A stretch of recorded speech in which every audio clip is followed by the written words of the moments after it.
अगर आपने अब तक हमारे चैनल को सब्सक्राइब नहीं किया है तो प्लीज़ हमारे चैनल को सब्सक्राइब करें और हमारे आने वाली वीडियोज अपडेट्स पाने के लिए हमारे बेल आइकन को जरूर छू दें। चार्ल्स वो कहानियां लिखता है जो आगे चलकर बेच सके। Take a picture. It is good to be. अपराध और अपराधी कई तरह के होते हैं। कुछ को आप आसानी से पहचान सकते हैं तो कुछ को आप शायद कभी नहीं पहचान सकते। इसके पीछे कारण यह है कि वो करता तो अपराध है लेकिन अपराधी दिखता नहीं है और लोग यही मात खा जाते हैं। जो कुछ भी हो जाए, एक अपराधी अपने अपराध को कभी जस्टिफाई नहीं कर सकता है कि उसने जो किया है वह सही है। लेकिन इन सभी के बीच एक ऐसा भी अपराधी था जिसे लगता था कि वो जो कुछ भी किया है वो अपराध नहीं है। जी हाँ, आज बात करेंगे चार्ल्स शोभराज की, जिसे दुनिया बिकनी किलर के नाम से जानती है। इस वीडियो को आप पूरा देखें ताकि आपको लगे कि कोई अपराधी ऐसा भी हो सकता है। नमस्कार, मेरा नाम है प्रशांत और आप देख रहे हैं बेजोजरा.com का यूट्यूब चैनल। शुरू करते हैं इनके जन्म और प्रारंभिक जीवन से। कहां पैदा हुए और उनका बचपन कैसा बीता। 6 अप्रैल 1944 को वियतनाम की राजधानी हो ची मिन्ह सिटी में चार्ल्स शोभराज का जन्म हुआ था।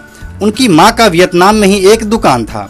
उनका नाम था ट्रोंग लुआंग फुन। चार्ल्स के पिताजी का नाम शोभराज हाथचंद भवनानी था। वो भारतीय सिंधी बिजनेसमैन थे जो उस वक्त वियतनाम में बिजनेस के सिलसिले में गए हुए थे। वहीं पर दोनों की मुलाकात हुई और वो लिव इन रिलेशनशिप में रहने लगे। उन्हीं के संतान हुए चार्ल्स शोभराज। हालांकि चार्ल्स के माँ बाप ने आपस में कभी शादी नहीं की।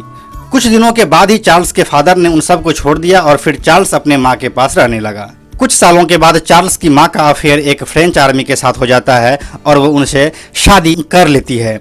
फिर पूरा परिवार फ्रांस में ही रहने लगता है। फ्रांस में रहने के दौरान ही चार्ल्स को वहां का पासपोर्ट भी मिल जाता है। फिर उनकी मां को उनके फ्रेंच हस्बैंड से और बच्चे होते हैं। तब चार्ल्स को लगता है कि फैमिली में उनकी इंपॉर्टेंस खत्म हो रही है और इसी खुन्नस में वो घर छोड़ देता है। अब आपको आगे लेकर चलते हैं चार्ल्स शोभराज की क्राइम की दुनिया में। फैमिली से दूर होते ही चार्ल्स की जुर्म की दुनिया में दखल बढ़ने लगी। अब वो छोटे मोटे क्राइम जैसे कि बाइक या कार चुराना शुरू कर दिया था। जब पहली बार उसको साल 1963 में जेल हुई, उस समय चार्ल्स शोभराज सिर्फ 19 साल का था और उस पर चोरी का इल्जाम था। उसे पेरिस के एक जेल में बंद करके रखा गया था। फिर कुछ दिनों के बाद उसे छोड़ दिया गया।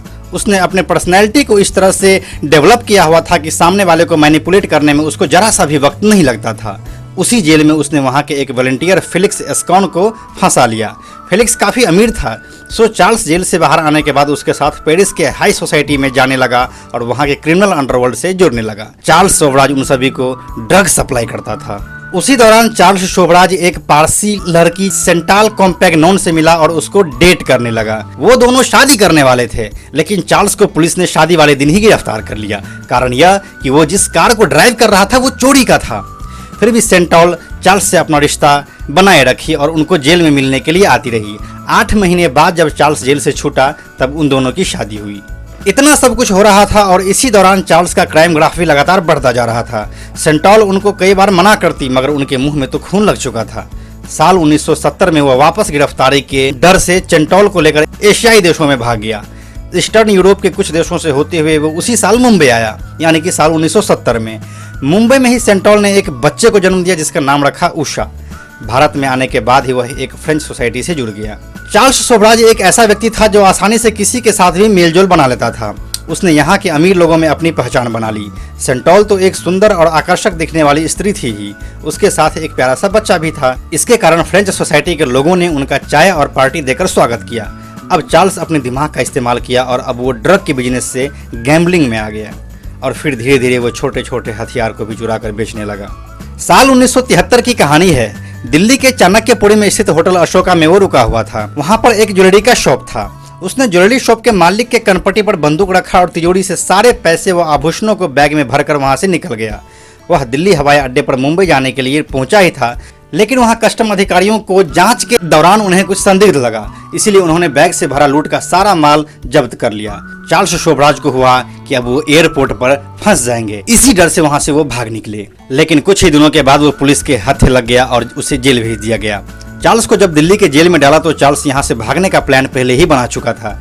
जैसे ही वह जेल पहुंचा तो पेट में तेज दर्द का बहाना किया। पुलिस ने उसे यहाँ एक अस्पताल में भर्ती किया, जहाँ से वह लोगों को चकमा देकर भाग निकला। हॉस्पिटल से आने के तुरंत बाद वो अफगानिस्तान भाग गया। वहाँ भी चार्ल्स टूरिस्टों को लूटने का ही काम किया करता था। टूरिस्ट को लूटते समय वह इस बात का खासा ख्याल रखता था कि कैसे भी उसे ट्रैवल डॉक्यूमेंट्स जैसे पासपोर्ट और वीजा मिल जाए ताकि उसे कहीं भी आने जाने में समस्या ना हो। अब चार्ल्स लोगों को लूटते समय बेहोश करना शुरू कर दिया, जिसके लिए वो ड्रग का इस्तेमाल किया करता था। ऐसा ही एक वाकया जब काबुल में हुआ तब वह अपने पत्नी और बच्चों को छोड़कर ईरान भाग गया। चार्ल्स की वाइफ सेंटोल वापस फ्रांस गई और वहां से लौटकर कभी नहीं आई, क्योंकि उसे समझ में आ गया था कि चार्ल्स अपनी इस दुनिया से बाहर नहीं आने वाला है। अब आते हैं सबसे लोकप्रिय कहानी पर, चार्ल्स शोभराज के हाथों हुए बेहिसाब मर्डर और बिकनी किलर का टैग। चार्ल्स शोभराज ने अपने आप को इस तरह से डेवलप किया था कि उसके सामने वाला उससे बात करने में भी घबराता था। उसका फिजिकल अपीयरेंस हो या फिर उसके बोलने का तौर तरीका, हर चीज में वो उस्ताद था। उसके पास एक और हथियार था, भाषा के रूप में। वो एक साथ कई भाषा बोल सकता था, मसलन इंग्लिश, फ्रेंच, वियतनामी, हिंदी और थाई। वह शब्दों का इतना ज़हीन इस्तेमाल करता था कि सामने वाले बस देखते ही रह जाते थे। वो इसका उपयोग अपने जेल के दिनों में भी खूब करता था। सिक्योरिटी गार्ड्स को इस तरह से मैनिपुलेट करता था कि उनको जेल के अंदर ही 5 स्टार होटल वाली फैसिलिटी मिलने लगती थी, वो भी बिना कोई रुपया पैसा खर्च किए हुए। साल 1970 और 80 के बीच में उसने विदेशी पर्यटकों को अपना निशाना बनाना शुरू किया। वह उनका दोस्त बनकर उनके लिए नशीली मेडिसिन लेकर के आता, फिर उनको खिलाता और जब वो बेहोश हो जाता तो फिर उनकी हत्या कर देता था। एंड्री नाम की थाई लड़की को वो अपना दोस्त बनाया और साथ में मिलकर अब क्राइम करना शुरू किया। इस वक्त वह थाईलैंड में था। साल 1975 में चार्ल्स द्वारा किया गया पहला मर्डर रिकॉर्ड हुआ, जो एक लड़की का था। थाईलैंड के सबसे लोकप्रिय पटाया के बीच पर मरी हुई एक लड़की पाई गई, जो सिर्फ बिकिनी में थी और उस पर फूल का निशान बना हुआ था। पोस्टमार्टम रिपोर्ट में आया कि उसे ड्रग का ओवरडोज दिया गया था, जिससे उसकी मौत हो गई थी। 16 दिसंबर 1975 को पटाया के एक रिसोर्ट में 2 और लाशें मिली। ये दोनों लाशें भी बिकनी पहने हुए लड़की का ही था, जिसके ऊपर फूल बना हुआ था। अब वहां का पुलिस प्रशासन यह समझ चुका था कि यह कोई सीरियल किलर है जो लड़कियों को ड्रग देकर मार रहा है। इसीलिए थाईलैंड पुलिस ने उसे एक लोकप्रिय नाम दिया, द बिकनी किलर। एक रिपोर्ट के मुताबिक चार्ल्स ड्रग का इस्तेमाल लड़कियों को बेहोश करने के लिए करता तो था, लेकिन उसे यह पता नहीं चल पाता था कि कितना डोज दिया जाए। इसीलिए ओवरडोज के चक्कर में लड़कियों की मौत हो जाती थी। 1972 से 1976 के बीच उसने 24 लोगों की हत्या की। चार्ल्स शोभराज अब तक काफी क्राइम कमिट कर चुका था। उसे अब पकड़ाने का डर सताने लग गया था। चार्ल्स को अब यहाँ पर लग गया था कि यहाँ रहना अब मुश्किल है, क्योंकि पुलिस पता लगा ही लेगी। इसलिए वो इस घटना के 2 दिन बाद ही 18 दिसंबर को किसी दूसरे टूरिस्ट का पासपोर्ट चुराकर थाईलैंड से नेपाल चला गया। उसके साथ एंड्री भी गई थी। नेपाल आने के तीसरे ही दिन उसने 2 महिला टूरिस्टों को मार दिया। एक थी कनाडा की और दूसरी अमेरिका की। जब वहां की पुलिस ने कार्यवाही तेज किया तो चार्ल्स के पुराने फ्रेंच साथियों ने पुलिस को इन्फॉर्मेशन दे दिया और वे सब फ्रांस भाग गए। इसके बाद चार्ल्स वापस इंडिया आ गया और इजराइल की एक स्कॉलर से उसका पासपोर्ट लेने के चक्कर में उसका मर्डर कर दिया। इसके बाद मार्च 1976 में वह वापस थाईलैंड गया, यह जानते हुए कि पुलिस उससे पूछताछ करेगी। पुलिस ने चार्ल्स शोभराज को अरेस्ट किया और उससे पूछताछ भी किया, लेकिन मामले को गुप्त ही रखा गया और उसे छोड़ दिया। इसके पीछे का मोटो यह था कि थाईलैंड टूरिज्म का इंडस्ट्री इसके पीछे का मोटो यह था कि थाईलैंड का टूरिज्म इंडस्ट्री अफेक्टेड ना हो। चार्ल्स शोभराज इंडिया वापस आया। जुलाई 1976 में चार्ल्स वापस इंडिया आ गया। यहाँ वहाँ दिल्ली में फ्रेंच स्टूडेंट्स के एक ग्रुप का टूर गाइड हो गया और दस्त की गोली बोलकर ड्रग दे दिया। सब स्टूडेंट्स बेहोश हो गए। 1-2 स्टूडेंट जो थोड़े होश में थे उसने जैसे तैसे पुलिस को इन्फॉर्म किया और फिर पुलिस उसको तिहाड़ जेल भेज दिया। उस पर ट्रायल चला और फिर इजरायली टूरिस्ट के मर्डर के आरोप में उसे 12 साल कैद की सजा मिली।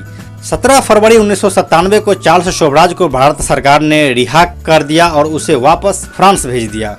फ्रांस में उसका स्वागत एक सेलिब्रिटी के जैसा हुआ। वह इंटरव्यूज देने और अपने ऊपर बुक लिखने वालों से मोटी रकम लेना शुरू कर दिया और पत्रकार देते भी थे। एक रिपोर्ट की माने तो एक प्रोड्यूसर से उसने अपने लाइफ पर फिल्म बनाने के लिए $15 मिलियन की मांग रखी थी। यह रकम रुपये में लगभग 110 करोड़ की हो जाती है। वक्त बीतता गया, शोभराज वापस नेपाल आ गया। 17 सितंबर 2003 को चार्ल्स शोभराज एक जर्नलिस्ट को काठमांडू की सड़कों पर दिखाई पड़ता है। वह जर्नलिस्ट पुलिस को इन्फॉर्म कर देता है और पुलिस उसे गिरफ्तार भी कर लेती है। नेपाल का सुप्रीम कोर्ट उसे आजीवन कारावास की सजा सुनाती है। नेपाल में सजा काटने के दौरान 2008 में चार्ल्स ने बहुत ही छोटी आयु की एक नेपाली युवती निहिता विश्वास के साथ जेल में ही शादी कर ली। निहिता और उनके परिजन चार्ल्स के साथ उसके संबंध को अपनी रजामंदी दे चुके हैं। एक कुख्यात अपराधी होने के बावजूद चार्ल्स को जो लोकप्रियता हासिल हुई वह अपने आप में बहुत बड़ी है। अपराधों और हत्याओं जैसी वारदातों को अंजाम देते हुए चार्ल्स शोभराज ने जिन तकनीकों और रणनीति का उपयोग किया वह अपने आप में हैरानी पैदा करने वाली भी है। वह जब आज़ाद घूमता था तो पूरी दुनिया की पुलिस उसके पीछे रहती थी, और अब जब वह जेल के अंदर है तब भी जेल के बाहर पुलिस वालों की नींद हराम रहती है। एक बार सोच कर देखिए, कोई शख्स एक साल में लाखों डॉलर कमा ले और फिर उसकी जिंदगी इस संतोष के साथ जेल में बीते कि एक दिन वह जेल से छूटेगा और फिर अपनी पुरानी जिंदगी में वापस लौट आएगा। किस तरह का इंसान होगा वो। अब बात कर लेते हैं चार्ल्स शोभराज के वर्तमान स्थिति के बारे में। आज कहाँ है वो? चार्ल्स शोभराज अभी काठमांडू के जेल में आजीवन कारावास की सजा काट रहा है। उसे ओपन हार्ट सर्जरी भी हो चुका है और फिर से उसे एक ऑपरेशन होना है। जेल के अंदर कुछ दिनों पहले तक वो अपना खाना खुद बनाता था। उसकी अब ये शिकायत है कि उसे जेल के अस्पताल में खाना नहीं बनाने दिया जा रहा है। कुछ दिन पहले उसने नेपाल के सुप्रीम कोर्ट में डाइट अलाउंस को लेकर एक अर्जी भी डाली थी, लेकिन उसका कोई फायदा नहीं हुआ। इंडियन एक्सप्रेस को दिए एक इंटरव्यू में चार्ल्स शोभराज ने यह भी बताया कि सर्जरी में अगर वो बच गया तो दोबारा जल्द छूटने की अर्जी लगाएगा। 75 साल की उम्र में भी चार्ल्स शोभराज के पास पेरिस जाकर रहने का पूरा प्लान तैयार है। ये थी मशहूर बिकनी किलर चार्ल्स शोभराज की जिंदगी की पूरी कहानी। अगर आपको यह वीडियो पसंद आया है तो लाइक, कमेंट और शेयर जरूर कर दें, और ऐसे ही दिलचस्प कहानियों के लिए चैनल को सब्सक्राइब करके घंटी के बटन को छूना बिल्कुल ना भूलें। Thank you so much.